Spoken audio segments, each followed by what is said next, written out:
सर्वपापनाशनो मङ्गलानां च सर्वेसिं पदमं हवैः मङ्गलम्.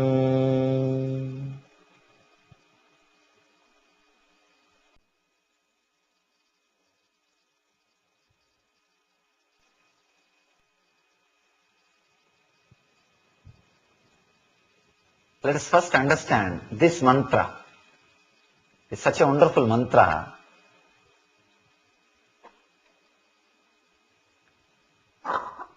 I'll tell the translation. I'll read the translation. Then we will try to understand this mantra. I bow in reverence to Arhantas, means the people who have conquered the enemies. Enemy does not mean the outer world enemy, the inner world enemies. I bow in reverence to Siddhas, means all liberated souls. I bow in reverence to Acharyas. I bow in reverence to Ubadhyayas.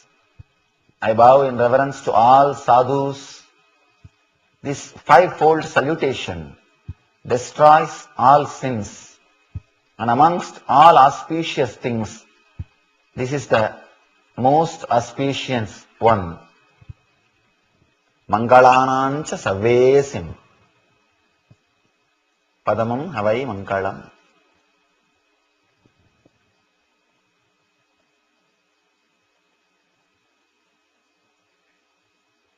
This mantra is an amazing mantra. You should understand a few things before understanding this mantra. See, this great tradition of Mahavir starts with this mantra and ends in this mantra. Whatever he has to say, the whole gist of this tradition is this mantra. Please understand.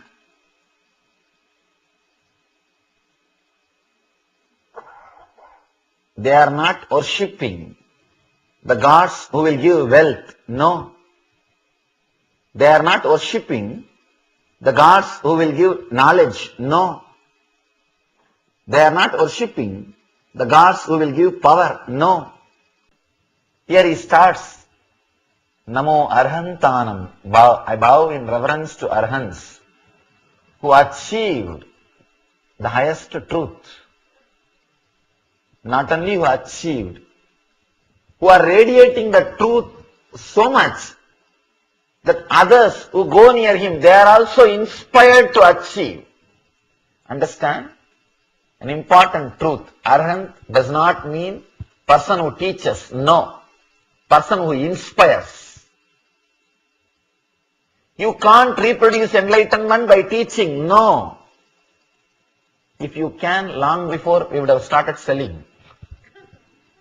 We would have created stores. www.enlightenment.com. Please visit our website to get enlightened. And we have created enlightenment guaranteed shop. No.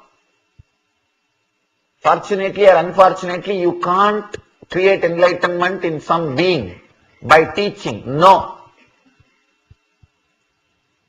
Only by inspiring you can create enlightenment. You can reproduce enlightenment only by inspiring.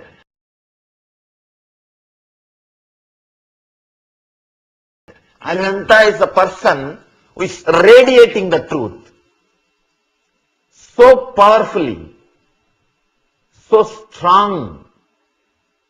His presence is so intense. Anybody who comes near him, even if they spend few minutes around him, they are inspired, the fire is ignited, the transmission of lamp happens. They feel this is the best state to live in. This is the best space to exist. This is the best thing which can happen to me in my life. Understand? If you go near an enlightened being, even if you have spent 2-3 minutes, suddenly you will feel this is the best thing which can happen to me. If you had that thought in you, only then he is enlightened. Otherwise, be very clear, something is seriously wrong with his enlightenment. If he cannot radiate, if he cannot create that inspiration in you, forget about him. There is something seriously wrong in his enlightenment. Arhanta is a person not only who became enlightened, who radiates it. Just his very presence, you will feel God. He will become fantasy in you. He will inspire you so much. He will occupy your inner space so much. Either you start working towards achieving that state, or you feel, I am not able to. Even if you feel, I am not able to, that's okay. At least you have put the first step. You have started. Understand?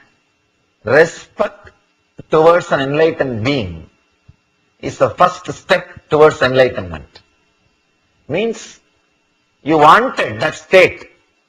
You will not respect anything unless you agree with that ideology. Unless you have a little bit of attachment, feeling towards that ideology. A subtle feeling that you should also have that same. Unless you get that, you will not have respect for that. If you are respecting somebody beautiful, handsome, be very clear, you have a subtle desire to be in that state, to have that quality. Same way, if you respect a rich guy, there is a subtle desire to have wealth. Anything you respect automatically enters in your inner space.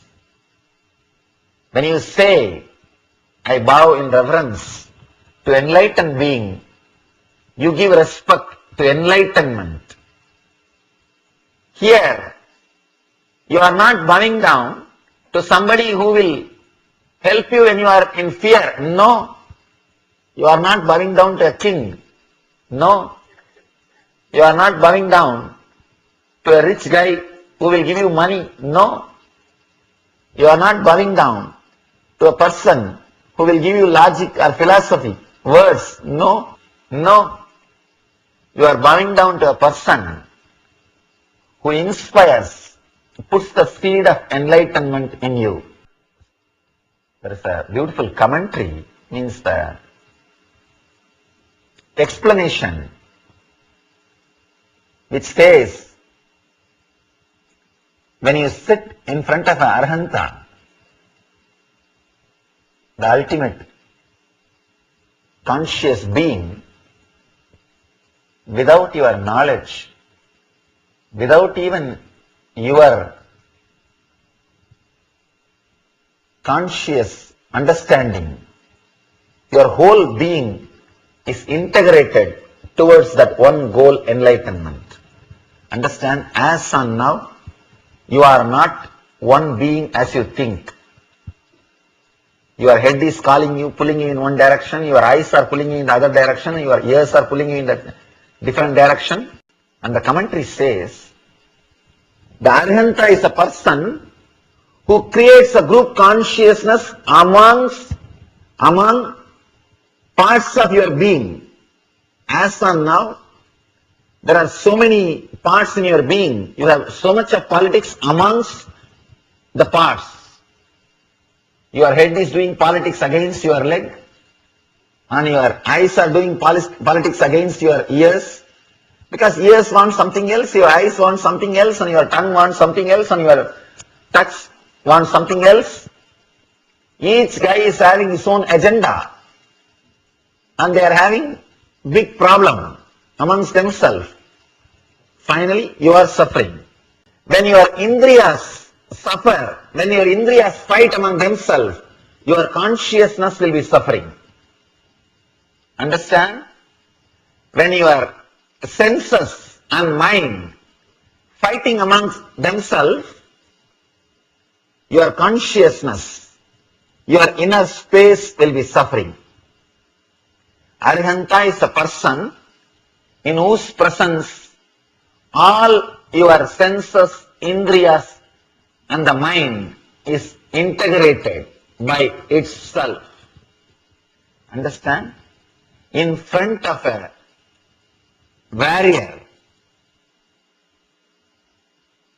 automatically you will feel that you are supposed to behave with respect. Just by his presence, you will not talk anything. It is called sthana bala. In Sanskrit we use the word sthana bala.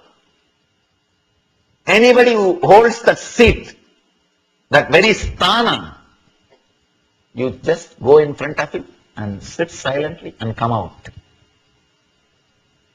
You know, if you talk, what will happen? The results. Just the very sthana bala, you will be frightened. Same way, in the presence of the Arhanta, just the very presence, just the sthana bala, your senses will be integrated. Your inner personality, your mind, indriya, buddhi, chitta, everything will be integrated. Because all your senses, they know he has killed all his enemies. Any moment he may kill me also. Let me be silent. For example, if you are going and sitting in front of a person who has done 100 murders, will you talk? Will you oppose him? Unless you are mad. You know he has killed all his enemies. So, if I give an idea that I am also his enemy, simply I will be killed. You will keep quiet. Same way, all your senses, your mind, they know he has killed his enemies.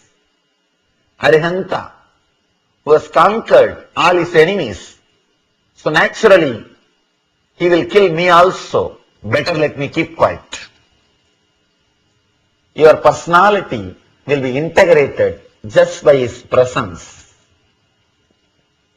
Understand? This bowing down, remembrance will invoke their presence.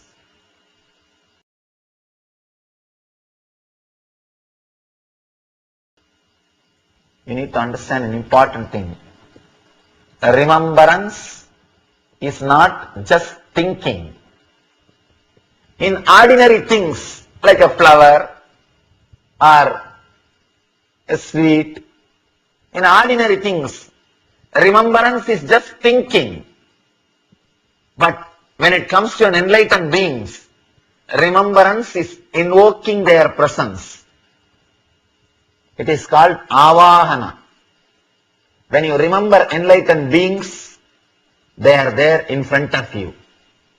You invoke their presence because constantly they are waiting, they are available, they are waiting just to help you.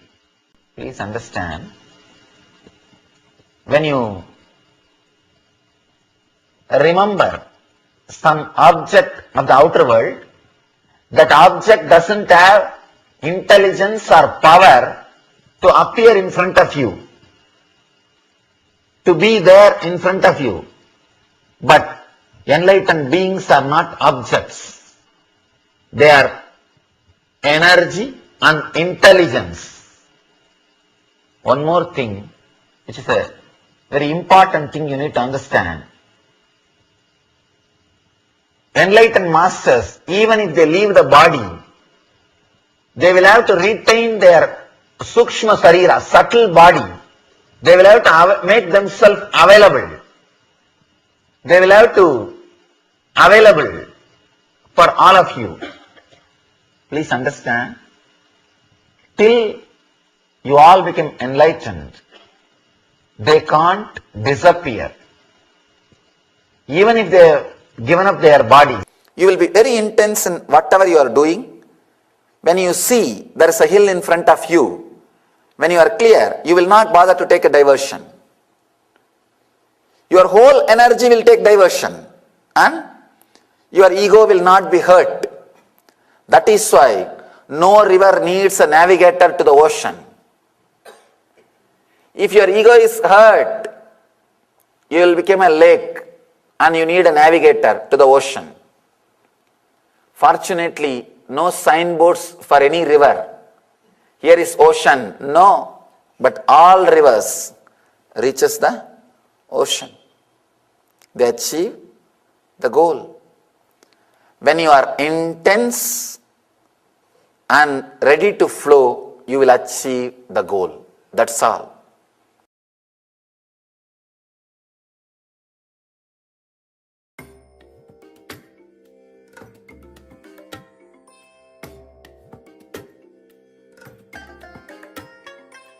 I bless you all. Let you all open all your three eyes and manifest the powers of Mahasadashiva. Om. Yes, welcome back. So that was a wonderful revelations by the Supreme Pontiff of Hinduism on the nature of Arihantas. So Arihantas are enlightened beings, beings that they're not just enlightened, but they also radiate enlightenment. They inspire just through their very presence. They bring alignment between all your different parts. All your parts usually pull in different directions. All your senses pull in different directions, but in their presence, all your senses, all your parts are integrated, are aligned. They inspire and occupy your space so much in their presence that you cannot help but be in that same space. Somji also beautifully told about how enlightened masters, once enlightened masters pass away, they're not as unavailable as we think they are. So they are still available. They have to be available to make themselves available to us. So even just remembrance of the master, of the enlightened being, invokes their presence for you. They are available. They make their subtle body available for you. So you can still call on to them. You can still invoke them, and they have to help you out. They make themselves available for you. Yes, Samish said that first, before entering into this revelation, Samish bow down to all the acharyas, all the masters, all the arihantas for keeping this science of enlightenment alive. And even we are hearing these signs of enlightenment, it is because these masters, gurus, acharyas have kept the signs of enlightenment alive. So we are fortunate enough with that deep reverence and gratitude. Take a moment and let's bow down.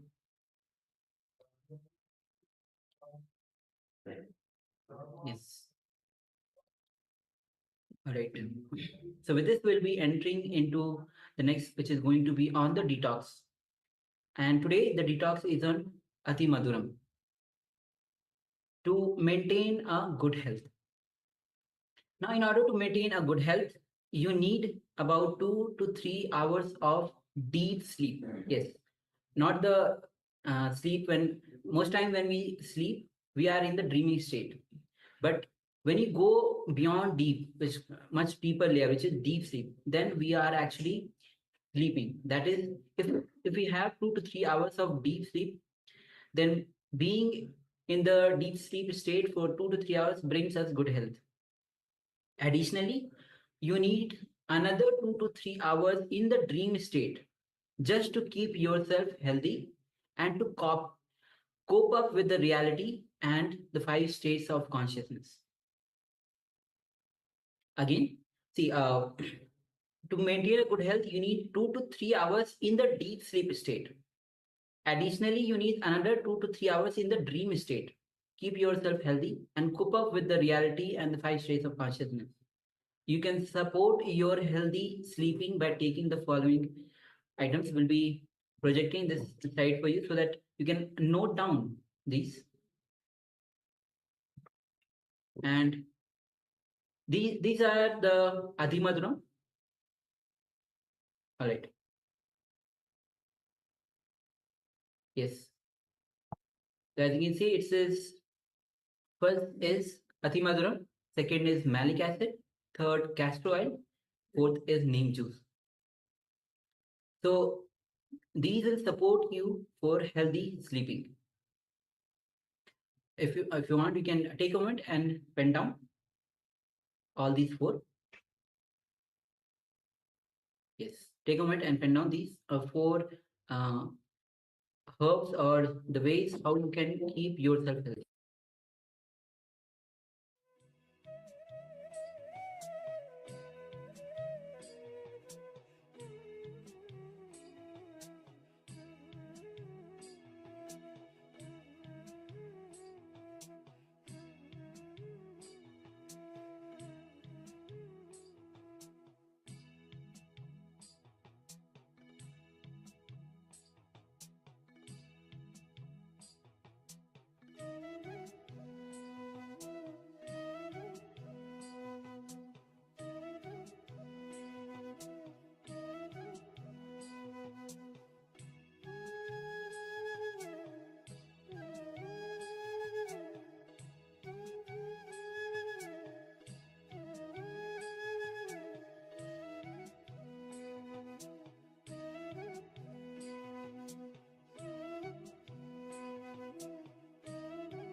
Yes, take a moment and write down all these four: Adhimaduram, malic acid, castor oil, and neem juice, which supports your healthy sleeping.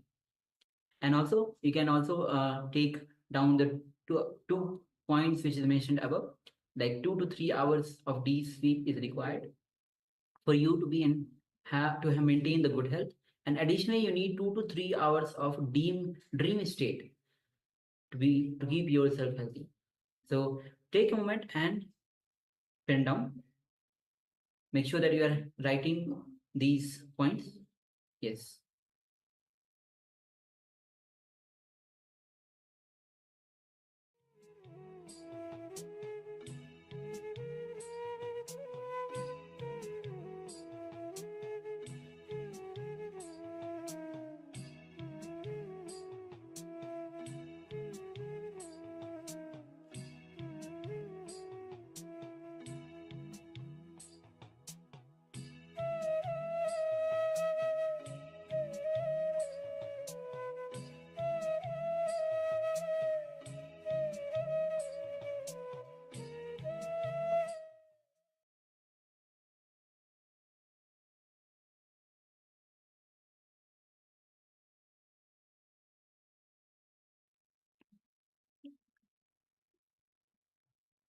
Yes. Now we're displaying a detox from the personal diet of the Supreme Pontiff of Hinduism, Bhagavan Sri Nithyananda Paramashivoham.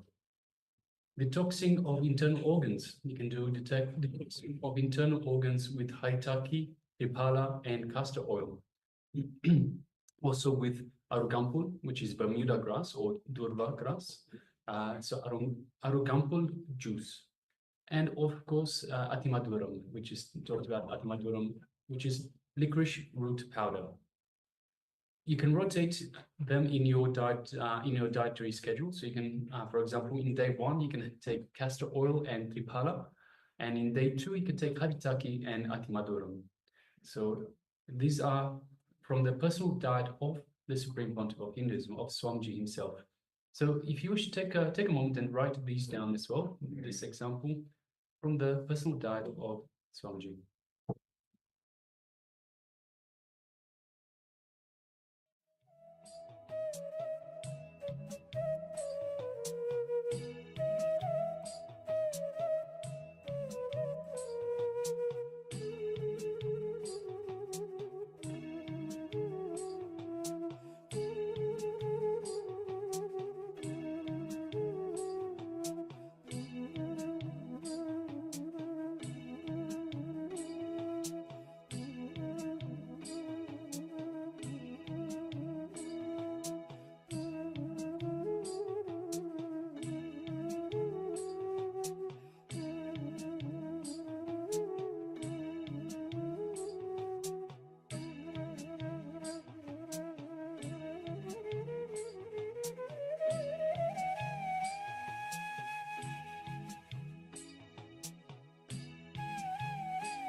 Yes, and you can relax now. So I hope you've had a chance to write this down. So these are important for your healthy sleeping. And of course, this is also a detox that we gave as an example from the very diet of the Supreme Pontiff of Hinduism. All right. And by the way, if you have any further questions, any questions with regards to these, please let us know in the chat. We're only too happy to respond to you. Yes. So now we'll be entering into the chant which Swamiji had actually before bowing down to all the masters, he chanted these mantra. We'll be having this opportunity to chant this mantra to invoke the masters. Swami says that the moment you invoke the presence, when you remember the master, it's not just remembrance, you invoke their presence. Because they are not absent as we think, they are not present as we think. So this following chant is from the Jain Sutras of the enlightened masters called Mahavira. Enlightened master called Mahavira. The 5 salutations to all Arihantas. The one that are victorious all over their inner worlds. So the chant itself is Namo Arihantanam, which means I bow down to enlightened souls. Namo Siddhanam, which means I bow down to the liberated souls. Namo Ariyanam, which means I bow down to religious leaders. Namo Ujjayanam, I bow down to religious teachers. Namo Loye Savya Sahunam, I bow down to all monks of the world. Esha Panchana Monkaro. These 5 salutations are capable of Swa, Pashpa, or Panashanu, which means destroying all the sins, and this is Mangalancha, Savation, the first happiness among all forms. Padhamam Havai Mangalam, of happiness.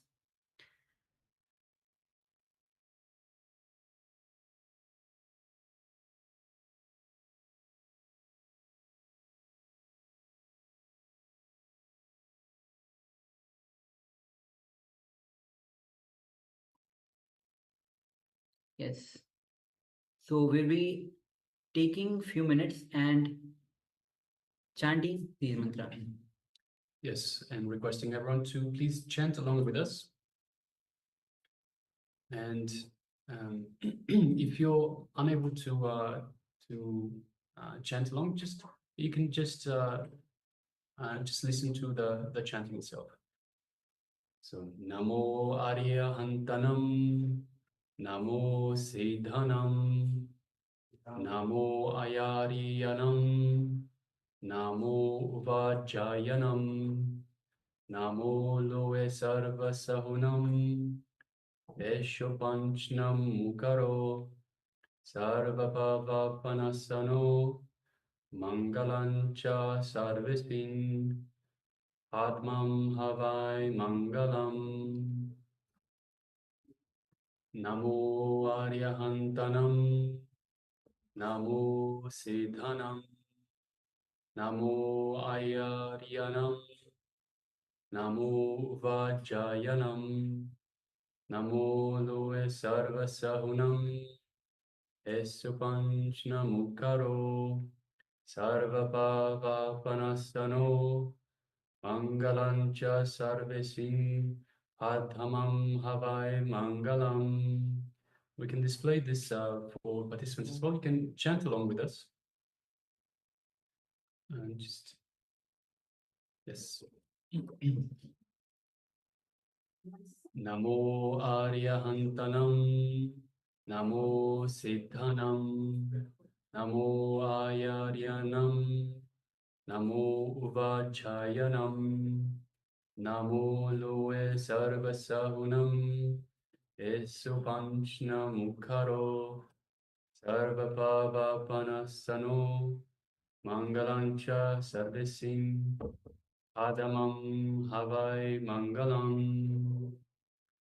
Namo Aryahantanam, Namo Siddhanam, Namo Ayariyanam, Namo Vajjayanam, Namo Loe Sarvasahunam, Eshopanjnamukaro, Sarvapava Panasano, Mangalancha Sarvesim, Atmam Havai Mangalam.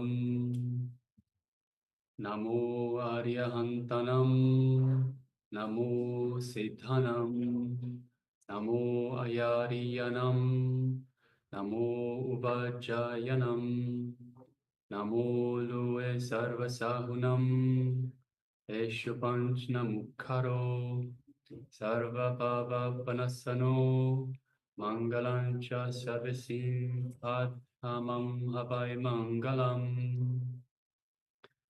Namo Aryahantanam, Namo Siddhanam, Namo Ayariyanam, Namo Vajjayanam, Namo Loe Sarvasahunam, Eshupanchnamukharo, Sarvabhava Panasano, Mangalancha Sarvesim, Adamam Havai Mangalam. Namo Aryahantanam, Namo Siddhanam, Namo Ayariyanam, Namo Uvajjayanam, Namo Loe Sarvasahunam, Eshopanchnamukharo, Sarvabhava Panasano, Mangalancha Sarvasim, Adhamam Havai Mangalam.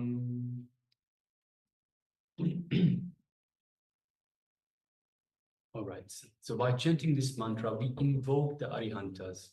So we just spoke about the Arihantas, the enlightened masters that not just are enlightened, but radiate the very enlightenment itself. With this space, as science says, it is the inner space, richness of the inner space. And if you have the inner space of inner richness, then outer richness already follows you. So with this, let's enter into the power manifestation. And today we are doing the power of body scanning. Body scanning, where you'll be scanning your own body or partner's body through the power of third eye.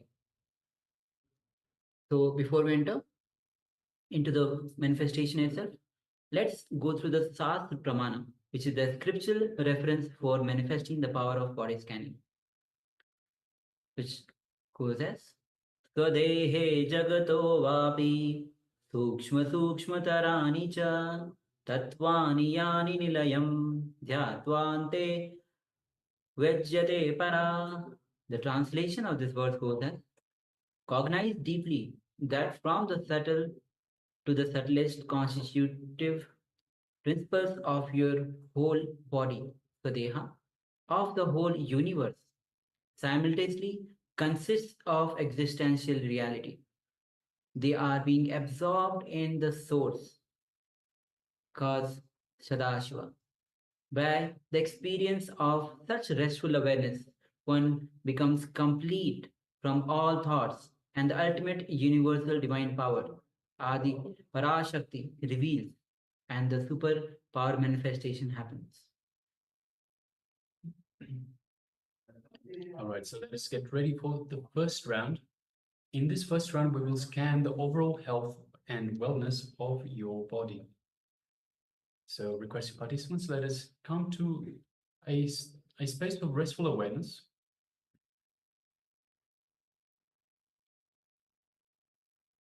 So we will scan the health and wellness of your body.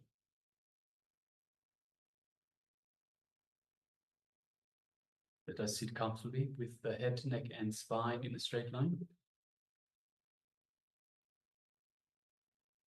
You can close your eyes if you wish. You don't have to, but you can close your eyes if you wish.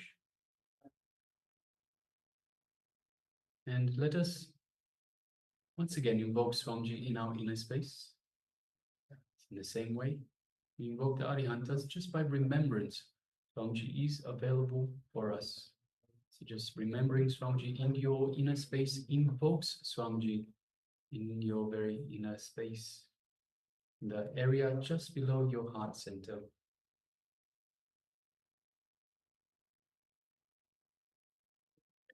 Let us feel Swamiji's love, his compassion, his infinite grace just showering upon us, radiating from this inner space inside you.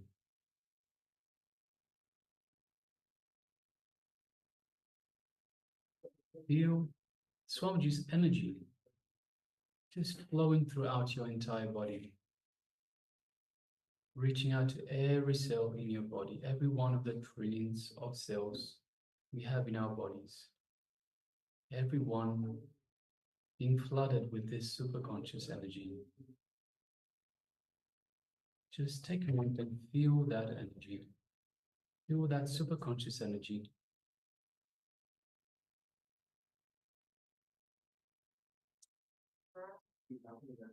Now let us move our gaze to the third eye, just between the eyebrows, the Anya chakra, and let us, through our third eye, look into Swamiji's third eye. And as we do so, we create a connection to Swamiji's third eye. And we feel this energy, as from that connection, we feel this energy, this buzzing in our third eye.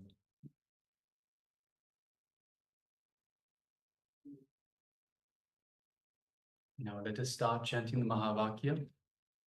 Om Nithyananda Paramashivoham. Om Nithyananda Paramashivoham. Om Nithyananda Paramashivoham. Yes, continue chanting this Mahavakya. And from this space of oneness with the Supreme Pontiff of Hinduism, Swamiji, let us start scanning the overall health of our body. Let us start going from head to toe, just slowly scanning from the head all the way down, all the way through. And put this question to Swamiji: show me the overall health of my body. Let us now begin.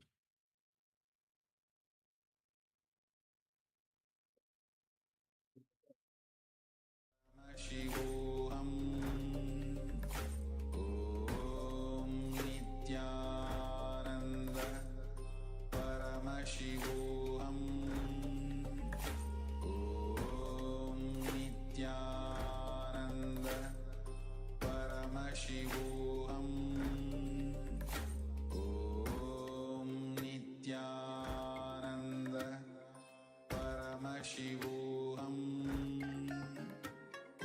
Om Nithyananda Paramashivoham. Om Nithyananda Paramashivoham. Om Nithyananda Paramashivoham. Om Nithyananda Paramashivoham. Om